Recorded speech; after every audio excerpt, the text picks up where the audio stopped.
దేవదూతలకు పెట్టబడింది. అందుకే ఉదయ నక్షత్రము లేకముగా కూడి పాడినప్పుడు, ఆనందించి జయధ్వనులు చేసినప్పుడు భూమికి పునాది వేసిన వాడెవడని యోబుని అడిగాడు దేవుడు. నక్షత్రాలంటే అగ్నిగోళాలు మాత్రమే కాదు, దేవుడు సృష్టించిన కోటాను కోట్ల నక్షత్రాలు. అందులో 3వ భాగము నక్షత్రాలు. అంటే దేవుడు ఒకవేళ 3 కోట్ల మంది దేవదూతలను చేస్తే 1 కోటి మందిని పడేశాడు. 300 కోట్ల దేవదూతలను దేవుడు సృష్టిస్తే 100 కోట్ల మందిని పడేశాడు తోకతో. అంటే విశ్వానికే చీడ పురుగు, నాశనకర్త. వీడి పేరే అపొల్లుయోన్. ప్రకటన గ్రంథం 9:11 చూడండి దయచేసి. పాతాళపు దూత, వాటిపైన రాజుగా ఉండెను. హెబ్రీ భాషలో వానికి అబద్దోను అని పేరు. గ్రీసు దేశపు భాషలో అపొల్లియోన్ అని పేరు. కింద ఫుట్ నోట్ చూడండి. నాశనము చేయువాడని అర్థం. వీడు ఒట్టి భూలోకాన్ని కాదండి నాశనం చేయడము, విశ్వములోనే దేవుడు సృష్టించిన కోటాను కోట్ల ప్రపంచాలలో 3వ భాగం. ఒకవేళ 3000 కోట్ల ప్రపంచాలను దేవుడు సృష్టించి ఉంటే, 3000 కోట్ల ప్రపంచాలను ఒకవేళ దేవుడు సృష్టించి ఉంటే, 1000 కోట్ల ప్రపంచాలను నాశనం చేశాడు. విశ్వానికే లయకర్త. వాడిని ఎదిరించమన్నాడు దేవుడు నహూము 2:1. లయకర్త నీ మీదికి వచ్చుచున్నాడు, నడుము కట్టుకొని బలంగా వాడిని ఎదిరించు. The destroyer is coming against you. The destroyer, లయకర్త. అన్ని లోకాలు నాశనం చేసినాక ఈ లోకాన్ని నాశనం చేశాడు. చాలా పెద్ద శాస్త్రం చెప్పాలి, టైం లేదు. అయితే వాణ్ణి నాశనం చేయడానికి ఒక మహాపురుషుడు అవసరం. ఆయనకు ఉండవలసిన మొట్టమొదటి లక్షణం పరిశుద్ధత. పరిశుద్ధుడుగా ఉండాలంటే ఆయన శరీరములో, ఆయన రక్తంలో పాప మరణ నియమము ఉండకూడదు. అలా ఉండాలంటే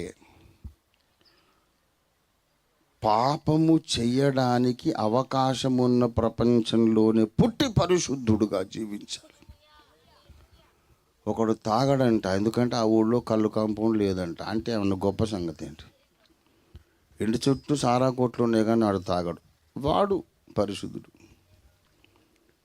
పాపము జరగడానికి అవకాశం ఉన్న ప్రపంచంలో పుట్టి కూడా పరిశుద్ధుడుగా నిరూపించబడిన ఒకడు కావాలి.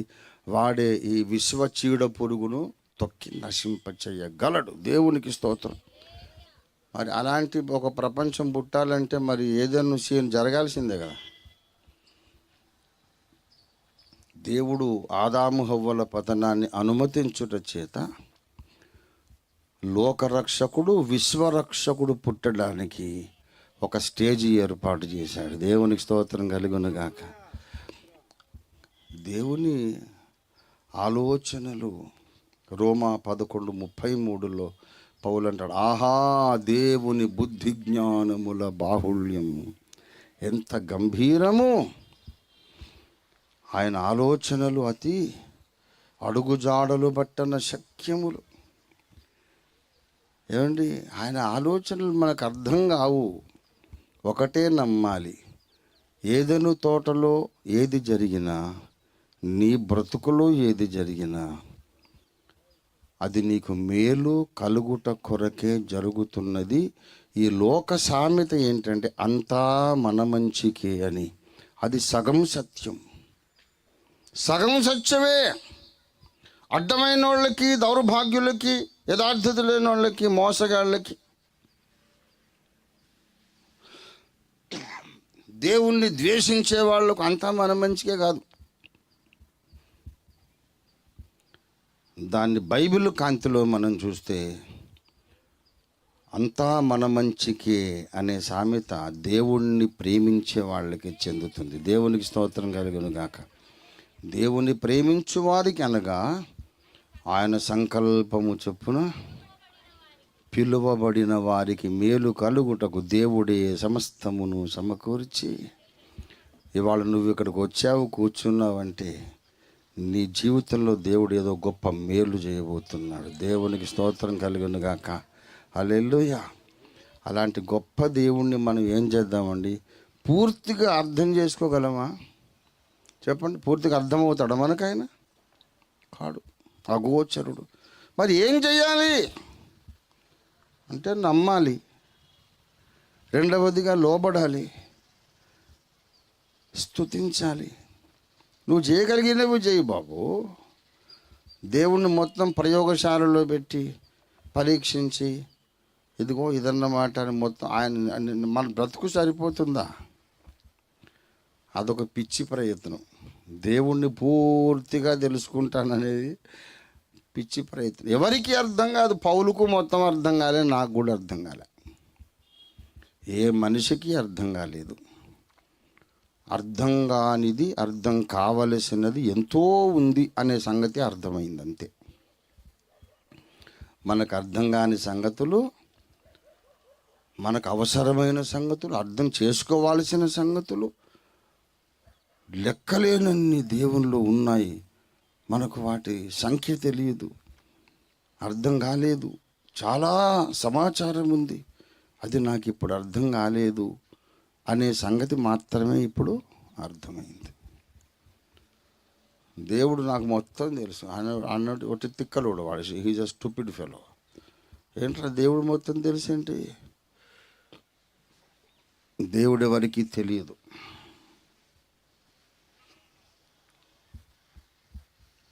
దేవుని గురించి కొంత తెలుసు నీకు, అంతే, కొంచెం తెలుసు. సముద్రం దగ్గరికి వెళ్ళి ఓ చెంబుడు సముద్రంలో చెంబు ముంచి ఇంటికి తీసుకొస్తావు. సముద్రంలో ఇప్పుడు చెంబులో ఏముంది? ఏమి నీళ్ళు అవి? సముద్రపు నీరు. కానీ మీ ఇంటికి సముద్రం వచ్చిందా? అది సముద్రపు నీళ్ళే, కానీ మీ ఇంటికి సముద్రం రాలేదు, రాకూడదు. వస్తే మీ ఇల్లు ఉండదు. మీ ఇంటికి సముద్రం వస్తే నువ్వు ఉండవు. అలాగే దేవుడు అనంతుడు. కొంతమంది కొంచెం మహాజ్ఞానులు ఉంటారు, వాళ్ళు బిందె ముంచి తీసుకొచ్చుకుంటారు. మరి కొంతమంది ఇంకా దేవుణ్ణి బాగా తెలుసుకోవాలని ఒక డ్రమ్ము నింపుకుంటారు, అంతే. అంతేగాని మొత్తం సముద్రం రావాలంటే నువ్వే ఉండవు. సముద్రం అంతా మరి ఇంట్లోకి రాదు. సముద్రంలో నీవు మోయగలిగినంత వస్తుంది. అలాగే దేవుడు మొత్తం మన అవగాహనలోకి రాడు, మనము భరించగలిగినంత మేరకు మనకు అర్థమవుతాడు ఆయన. దేవునికి స్తోత్రం కలుగును గాక. నీవు ఎదిగిన కొలది మెల్లిమెల్లిగా నీకు నిత్యత్వం అంతా అర్థమవుతూనే ఉంటాడు. ఒకటే నమ్మాలి, దేవుడు మంచివాడు, న్యాయవంతుడు, యథార్థవంతుడు, అబద్ధమాడ నేరని వాడు, ఆయన ప్రేమమూర్తి.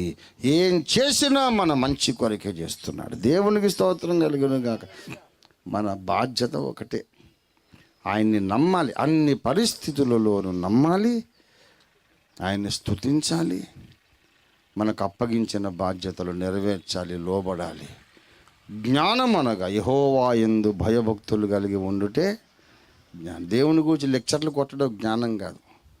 నువ్వు మంచి మంచి లెక్చర్లు కొట్టు, దేవుని గురించి గొప్ప గొప్ప సంగతులు చెప్పు. అదంతా అయినాక సుడిగారిలో దేవుడు ప్రత్యక్షమై జ్ఞానము లేని మాటలు చెప్పి ఆలోచన చెరుపుచున్న వీడెవడు అంటాడు.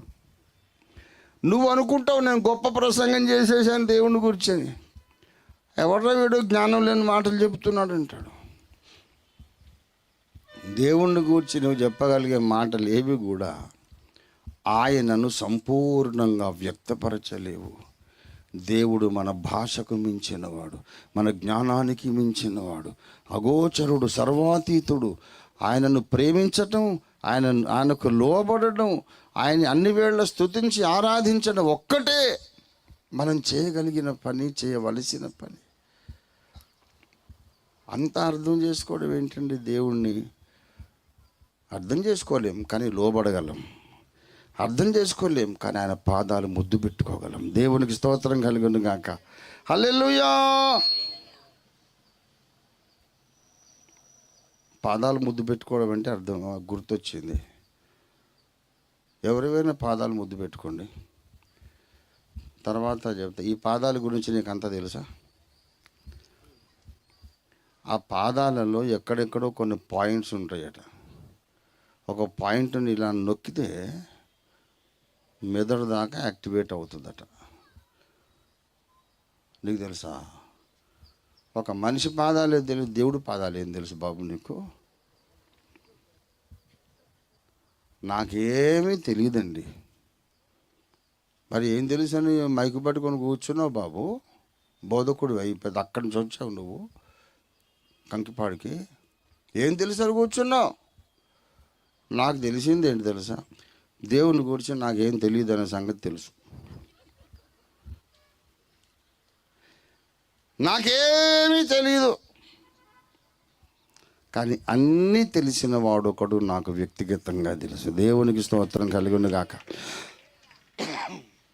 I know the omniscient God who knows everything. నేనేమీ చేయలేను కానీ అన్నీ చేయగలిగిన వాడు ఒకడు నా గుండెల్లో ఉన్నాడు. ఆయన అందరి గుండెల్లో ఉండాలని ఒక ప్రయత్నమే సువార్త ప్రకటన. దేవునికి స్తోత్రం కలుగును గాక. సర్వజ్ఞుడు మీకందరికీ తెలియాలి, దేశ ప్రజలందరికీ తెలియాలి. సకలము చేయగలిగిన సర్వశక్తిమంతుడు అందరి గుండెల్లో మహారాజే కొలువు తీరాలి. దేశ ప్రజలందరి హృదయం చిన్న స్వర్గం అయిపోవాలి. అందరి హృదయాలు ఆనందమయం కావాలి. దేవుని గూర్చి నేను ఎంతో తెలుసుకున్నాను కానీ తెలుసుకోవలసిందేమో మహాసముద్రం, తెలిసిందేమో ఓ చెంచాడు తెలిసింది బాబు. దానికే నా మైండ్ తట్టుకోలేకపోతుంది. మొత్తం అర్థమైనాక దేవుని నమ్ముతాననేవాడు ఎప్పటికీ ఆ గమ్యం చేరలేడు. నమ్మిన తరువాతనే నేను నీకు అర్థమవుతానంటున్నాడు దేవుడు. దేవునికి స్తోత్రం కలుగును గాక. నమ్మే వాళ్ళకి అర్థమవుతాడు, నమ్మే వాళ్ళకు ప్రత్యక్షమవుతాడు తప్ప అర్థం చేసుకున్నాక నమ్ముతానని చెట్టెక్కి కూర్చుంటే పో గెట్అవుట్ అంటాడు ఆయన. దేవుని ముందుకు మన వినయంతో రావాలి, విధేయతతో రావాలి, భక్తితో రావాలి, కృతజ్ఞతతో రావాలి, ఆరాధన నిండిన హృదయంతో రావాలి. దేవునికి స్తోత్రం కలుగును గాక. దేవుని ప్రేమించే వారికి మేలు కలగడానికి ఆయన ఏదెను తోటలో అంత పతనాన్ని, అంత ఉపద్రవాన్ని ఆయన అనుమతించాడు. Let it happen, let it happen. అందులో నుంచి నేను మీకు ఎన్నో మేళ్ళు చేస్తాను. దేవునికి స్తోత్రం కలుగును గాక. హల్లెలూయా, హల్లెలూయా. ఆదామా నీవెక్కడ అంటే, నువ్వెక్కడ సార్? ఆదాముని అంటున్నావు, తమరెక్కడ? పెద్ద మనిషి ఎక్కడికి అడ్రస్ లేకుండా వెళ్ళిపోయి ఇంత నాశనం జరుగుతుంటే అంటే నీ పని మీదే ఉన్నాను రా. దుష్టుడు ఏదో ఒక నాశనకరమైన పథకం తీసుకొని వచ్చాడు. దాన్ని విశ్వానికే మేలుకరమైన పథకముగా మార్చడానికి నేను ఒక ప్రణాళిక రచిస్తూ ఉన్నాను. దేవుని బుద్ధి జ్ఞానముల బాహుళ్యం ఎంత గంభీరం. ఒకవేళ అదే జరగకపోతే పాపభూయిష్టమైన ప్రపంచములో రక్తమాంసాల దేహముతో పాపము లేని పరిశుద్ధుడైనటువంటి శూరుడు పుట్టి, మళ్ళీ చెప్తున్న ఈ స్టేట్మెంట్, పాపముతో నిండిన ప్రపంచంలో రక్తమాంసాల దేహంలో ఒక మహాశూరుడు పుట్టి పరిశుద్ధుడుగా నిరూపించుకొని సర్పము తలకాయ చితగొట్టడం సాధ్యమేనా? మిగతావన్నీ పాపము లేని లోకాలు ఉన్నాయి. వీడు పడద్రోసిన కోట్ల ప్రపంచాలు ఉన్నాయే, అక్కడ రక్తమాంసాల దేహము లేదు. బలి ఎలాగవుతాడు? నా దగ్గర ఉండే ఇన్ఫర్మేషన్ వేరు, నా ప్లానింగ్ వేరు. Simply trust and obey. నన్ను నమ్ము, లోబడు, నిన్ను ఊహించలేనంత ఉన్నత మహిమలో నిలబెడతానని దేవుడు వాగ్దానం చేస్తున్నాడు. రండి మనం ప్రార్థన చేసుకుందాం. రెండు చేతులు ఎత్తి ప్రభుని ఆరాధించుకుందాం. ప్రభువా, నీకు వందనాలు. నా కొరకు అనేకమైన ఆలోచనలు కలిగి ఉన్న గొప్ప దేవా, మేలుకరమైన, ఆశీర్వాదకరమైన, మహిమకరమైన ప్రణాళికలు నా కొరకు కలిగి ఉన్న దేవా, నీకు స్తోత్రాలు. దేవుని వెర్రితనము మనుషుల జ్ఞానము కంటే జ్ఞానము గలది. అంటే దేవునికి వెర్రితనము లేదు, వెర్రితనం ఉన్నదని కాదు అర్థం.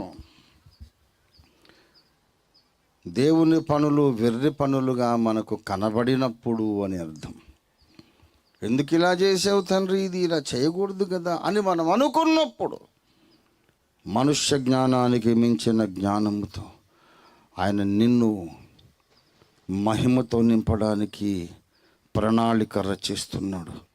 దేవా, నా పట్ల నీకున్న ఆలోచనల కొరకు నీకు స్తోత్రం అని రెండు చేతులు ఎత్తి ప్రభువుని ఆరాధిద్దాం.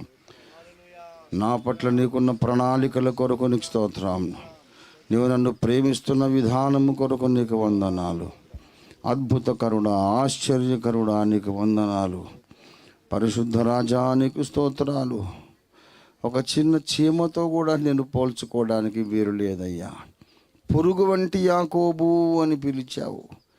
నేనైతే పురుగును కూడా కాదయ్యా. నీ ముందు అసలు నేను ధూళి కణమును కూడా కాదు. కానీ నా పట్ల నీవు ఆలోచన కలిగి ఉన్నావు.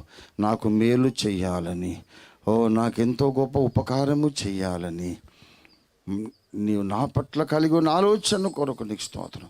నన్ను నరకానికే తీసుకువెళ్ళాలని దుష్టుడు ఆలోచించాడు. కానీ నన్ను విశ్వసింహాసనం ఎక్కించాలని నువ్వు ఆలోచించావు. నీకు వందనాలు తండ్రి. గొప్ప దేవా, గొప్ప దేవా, నీకు స్తోత్రము, స్తోత్రము, స్తోత్రము, స్తోత్రము, స్తోత్రము, స్తోత్రం. హల్లెలూయా, హల్లెలూయా, హల్లెలూయా. ప్రతి ఒక్కరూ ప్రభువుని ఆరాధిద్దాం, ప్రభువుని స్తుతిద్దాం. మహోన్నతునికి స్తుతి యాగం అర్పిద్దాం. స్తుతి యాగము అర్పించువాడు నన్ను మహిమపరచుచున్నాడు. నేను వానికి దేవుని రక్షణను కనపరుచినట్టు వాడు మార్గం సిద్ధపరచుకున్నాడు. హల్లెలూయా, హల్లెలూయా, హల్లెలూయా, హల్లెలూయా, హల్లెలూయా, హల్లెలూయా, హల్లెలూయా.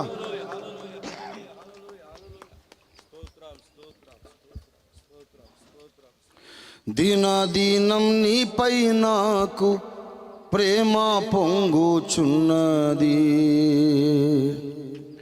యేసయ్యా, వేగమే వచ్చి నన్ను చేరుము. దినదినం నీపై నాకు ప్రేమ పొంగుచున్నది. యేసయ్యా, వేగమే వచ్చి నన్ను చేరుము. పరిపూర్ణ సుందరుడ, భూమిలో నా జీవితమునకు నీవే చాలు, వేరే వలదు నాదు ప్రియా యేసయ్యా. మట్టి కోసం మాణిక్యమునే విడిచిపెట్టాను. పాడు, మట్టి కోసం మాణిక్యమునే పెట్టాను. యెరూషలేము కుమార్తెలు నన్ను చుట్టుముట్టిరి. నీపైనున్న ప్రేమను తొలగించబోనిరి. యెరూషలేము కుమార్తెలు నన్ను చుట్టుముట్టిరి. నీపైనున్న ప్రేమను తొలగించబోనిరి. పరిపూర్ణ సుందరుడ, భూమిలో నా జీవితమునకు నీవే చాలు, వేరే వలదు నాదు ప్రియా యేసయ్యా. మట్టి కోసం మాణిక్యమునే విడిచిపెట్టాను. పాడు, మట్టి కోసం మాణిక్యమునే విడిచిపెట్టాను. యేసు వంటి శృంగారుడు ఎవ్వారు ఈ భూమిలో ఎన్నాడు నే చూడలేదిక చూడబోనుగా. యేసు వంటి శృంగారుడు ఎవ్వారు ఈ భూమిలో ఎన్నాడు నే చూడలేదిక చూడబోనుగా. హల్లెలూయా, హల్లెలూయా, హల్లెలూయా, హల్లెలూయా. ప్రేమ కలిగిన మా యేసు ప్రభువా, నిన్ను గూర్చి ఎంత మాట్లాడుకున్నా, ఎన్ని విషయాలు చెప్పుకున్నా, ఎంత తెలుసుకున్నామని అనుకున్నా, ఇంకా మేము మహాసముద్రం యొక్క తీరములో కూర్చున్నాము. ఇంకా మాకు తెలియవలసిన జ్ఞాన సముద్రం మా ముందే ఉన్నది అన్న అనుభూతి కలుగుతున్నది స్వామి. నిన్ను పూర్తిగా వివరించటం, నిర్వచించటం, అర్థం చేసుకోవడం, గ్రహించటం మాకెప్పటికీ సాధ్యం కాదేమో. అయినా నిన్ను మేము ప్రేమించటానికి సహాయం చేయండి. మేము అర్థం చేసుకోలేనంత గొప్ప దేవుడు మాకు దొరికాడని ప్రహర్షించి నిన్ను ఆరాధించి నిన్ను భూప్రజలకు చాటించడానికి మాకు సహాయం చేయండి. పరిశుద్ధ తండ్రి, నీకు స్తోత్రాలు. విన్న వాక్యము నాలో, మాలో, మా అందరిలో ఫలింపచేయండి. ఇంకనూ ఈ సభలలో ఆఖరి దినం దాకా మీరు నాతో మాతో మాట్లాడుట కొనసాగించండి. కేవలం యేసు మాత్రమే మహిమపరచబడినట్లు ఈ సభలకు నీ వాక్కును పంపి, నీ పరిశుద్ధాత్మ షకీన మేఘమును పంపి మీరే దిగి వచ్చి నీ ముఖకాంతి ఇక్కడ, నీ ముఖకాంతి, దేవాని ముఖకాంతి ఇక్కడ ప్రకాశింపజేసి ప్రతి ఒక్కరి హృదయాలు నీ వాక్యాగ్నితో మండించి ప్రతి ఒక్కరిని నీ అగ్ని బాప్తిస్వం ఇచ్చి అగ్ని జ్వాలలుగా మలచమని కంకిపాడులో ఒక అద్భుతమైన ఉజ్జీవాన్ని రగిల్చే యావత్తు భారతదేశానికి ఇక్కడ నుండి ఉజ్జీవాగ్ని వ్యాపించుటకు సహాయము చేయమని, మా దేశమును మీరు దర్శించమని, మా దేశమును దర్శించుట మీరు ఇక్కడ ఆరంభించింది. యేసు పరిశుద్ధ నామములో స్తుతించి ప్రార్థిస్తున్నాం తండ్రి. మన తండ్రి అయిన దేవాది దేవుని శాశ్వత ప్రేమ, సర్వ జగద్రక్షకుడైన యేసునాథుని అనంత కృప, పరిశుద్ధాత్మ దేవుని తోడి దివ్య మనోహర నిరంతర వ్యక్తిగత సహవాసం కూడి ఉన్న మనకందరకు భూలోకమందున్న సకల భక్త కోటికి ప్రభుని యేసును శాశ్వతమైన ప్రేమతో ప్రేమించుచు ఆయన ప్రత్యక్షతను అపేక్షించు వారికి అందరికీ సదాకాలము తోడై ఉండును గాక. అందరికీ వందనాలు. Thank you.